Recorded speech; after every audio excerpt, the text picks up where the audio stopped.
Hello everybody. So I had a special request from a parent about soap carving. So I'm going to show you a little bit about how to do soap carving today. It's really simple. All you need is a bar of soap. I know these are very valuable in certain parts of the world right now. So as you open your bar of soap, just remember how grateful we should be to be able to use soap for carving rather than, my video's a little tilted here, I'm just gonna fix that, rather than for washing, right? So how fortunate are we to have enough resources to be clean and to be sanitary that we can forego using a bar of soap and instead use it for an art project. So my bar of soap is curved, which is okay. It's not gonna be ideal for soap carving, but it's what I got. So I'm just gonna give it a try. So I have one side of the bar of soap that has a label on it, kind of like printed into it, and one side that is clean. So I'm gonna use that more clean side.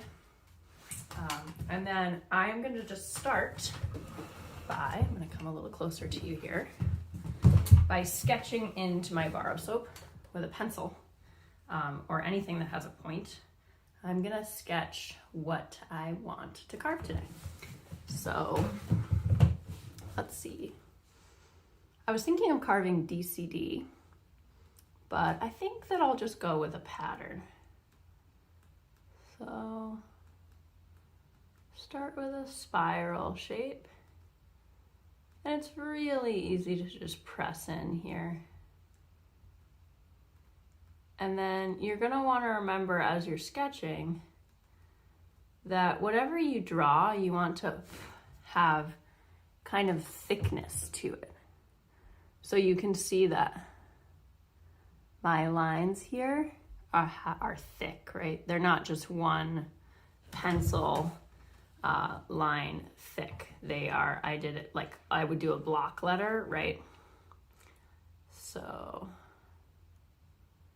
I'm just gonna draw some triangles.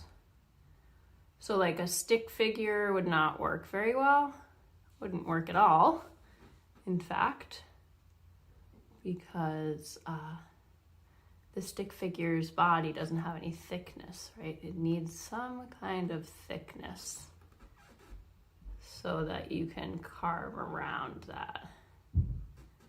Okay, and then I'm just kind of refining my pattern. And if you draw this pattern and you make a mistake, what do? You go to the sink and you run the bar under a little bit of hot water. It's pretty hard for the camera to see that. You can see I kind of have a spiral and some triangles around my spiral. You run the bar of soap under hot water and you kind of rub it until this layer goes away, and then you wait for it to dry and you start sketching again. Okay, so now I'm going to take, I just have a butter knife that I'm going to use to start carving. So, sorry, my camera's kind of acting up right now. There we go. And can we zoom a little bit? Yeah. So I'm just gonna carve on my lap, but you could carve on a table, right? And if you're using a butter knife, it's okay to hold it in your hand. If you're using something sharper, you wanna lock down your work just like we would at the shop. So I'm just gonna go around on the lines that I already drew, and I'm gonna press in a little harder with my knife. I'm just gonna take out a little bit at a time, and you can use the shape of your knife to work to your advantage. You can use the long side and press down like this, or you can use the tip and kind of point it in.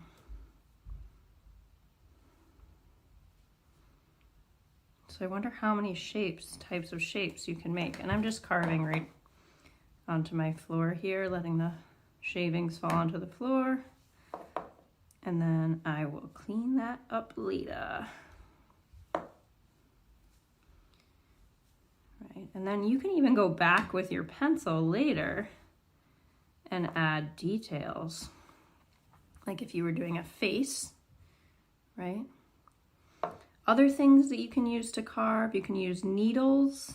Those work pretty well, especially for adding details. You can use like a steak knife, although I wouldn't recommend using that when you're holding your work in your hand. If you do lock your work down, like into a vise, just make sure to lock it really gently in the vise, because the soap will want to kind of crack when there's pressure put on it.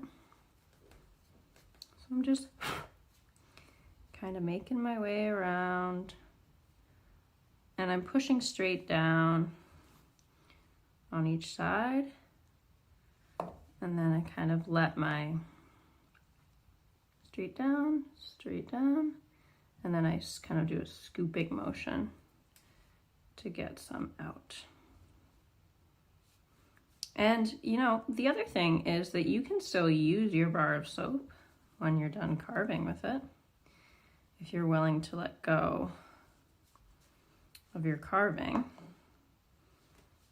or if you didn't love your carving, or if you did love your carving and you want to see it every time you take a shower or a bath. Make your shower or bath just a little more beautiful with something handmade. So just kind of working my way around.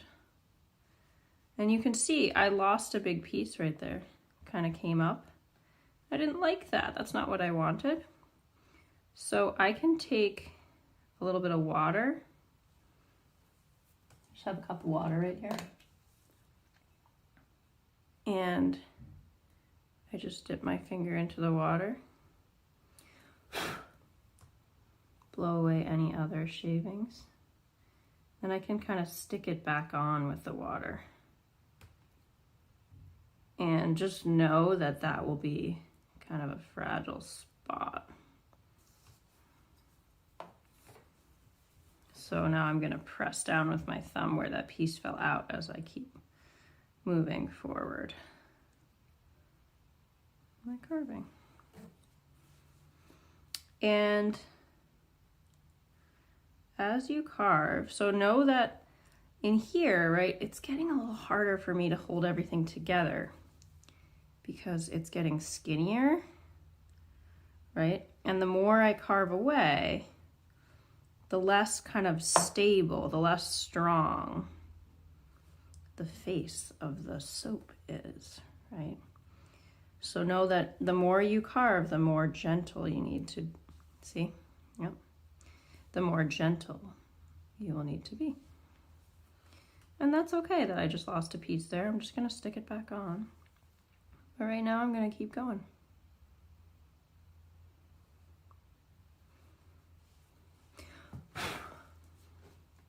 So there's also a couple different kinds of strokes you can use, right?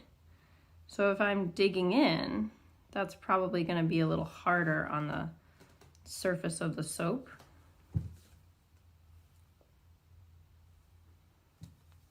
Just gonna stick this one back on. And if I am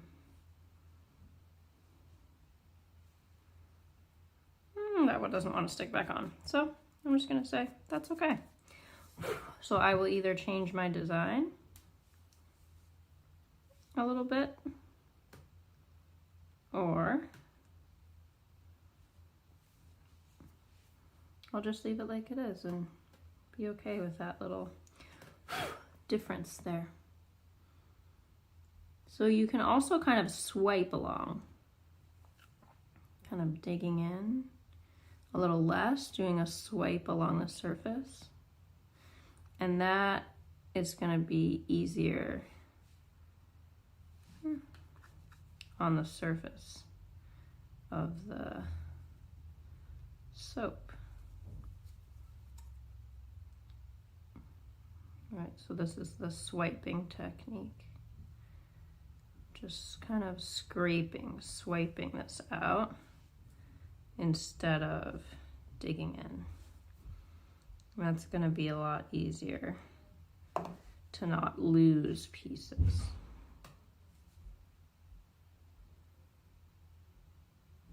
It also makes a much smoother channel, right?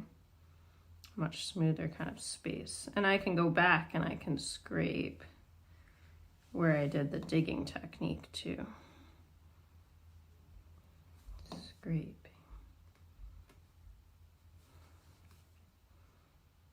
Scrape, scrape, scrape. And this is nice because this is something that you can bring anywhere, right? You could be sitting outside doing your soap carving. You could be inside, a little more messy inside, right? Just make sure that your parents are okay with wherever you're sitting making a little pile of soap carving shavings.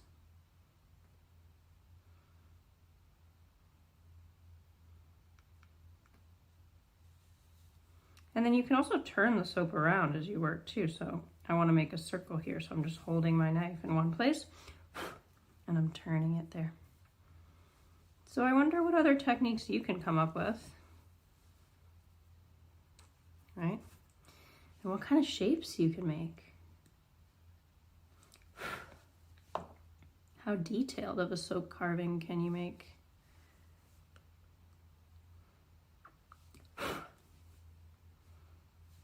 And what other tools can you think of that are safe to use, right?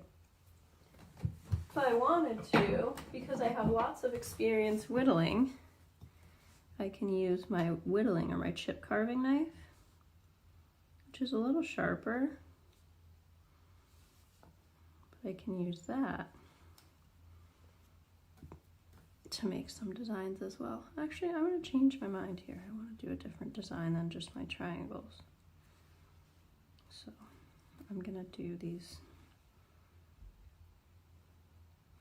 So when you go really close to another shape, right, that's when it gets harder because, again, like the way soap is, right, very different than wood. The way soap is, it would want to kind of shatter. The surface of it wants to break. So yeah, maybe I'll do this kind of deeper pattern of triangles as I keep carving with my soap. And I'm just cleaning it up, right, as pieces get stuck in there, as my shavings get stuck, just like woodworking, right? As we carve, shavings get stuck inside, so we either brush it or blow it out. And then if your soap carving is feeling like it's got lots of shavings or it's kind of rough at the end, but you did all the patterns you want to do, you can just put it underwater, under some warm water, and then it will the water will kind of help clean up those rough edges. So I'm just going to keep carving away here. It's really fun. And I will show you my finished product when I'm all done. So I'm all done with my carving, and I just wanted to show you how it's looking. I decided to do a rose instead of the original kind of spiral pattern that I was working on. But the spiral was definitely some good practice. So I do recommend trying carving, maybe trying more of an ambitious piece on one side and a practice piece on the other side. And then if you try new tools, you can try them out on your practice side. The other thing that I recommend is to think about lowering your ground, is what it's called in relief carving. Relief carving meaning that it's kind of just on the surface. And then a bas relief is BAS relief, right? Is a carving that goes a little bit deeper. So I don't know, I guess I would call this a bas relief, but it has a lowered ground. Just think about like your background is low, and then I have my leaves, which are a little bit higher, and my rose or whatever kind of flower you want to imagine that is, which is even higher. So think about making different layers and your carving will pop. I could even go in and I could cut underneath. It's called undercutting in carving, and really make even more of a shadow and make that pop out even more. So try different tools, try skewers, try needles, try a butter knife is what I used, and then I used a little chip carving knife, which I showed before, but just looks like this. It's pretty sharp, so I have experience carving with that, and I feel safe carving with that. You might want to check with your parents what they're okay with you using. And then the other tip, if there's little shavings that are sticking to your carving, just try to carefully pull them off. Don't wash it underwater. That kind of made them more gummy for me, and I just had to carve those out later. So yeah, have some fun and try 2 different carvings, one on the back and one on the front, and let me know what you make. The last thing I will say, which I forgot to say earlier actually, is you want to make sure that your carving is, so like because I had leaves, right, they have an inside shape and an outside shape. It can't just be a straight line like a stick figure or a letter. It would need to be a block letter or kind of a block stick figure if you were going to carve a stick figure. So you want to make sure that it has an area that can be left high and an area around it that can be made low. And then you'll have something that will kind of pop out. So enjoy soap carving, send pictures, and let me know if you have any questions. There's more tips and challenges in the description below, as always. All right, woodworkers, see you next time.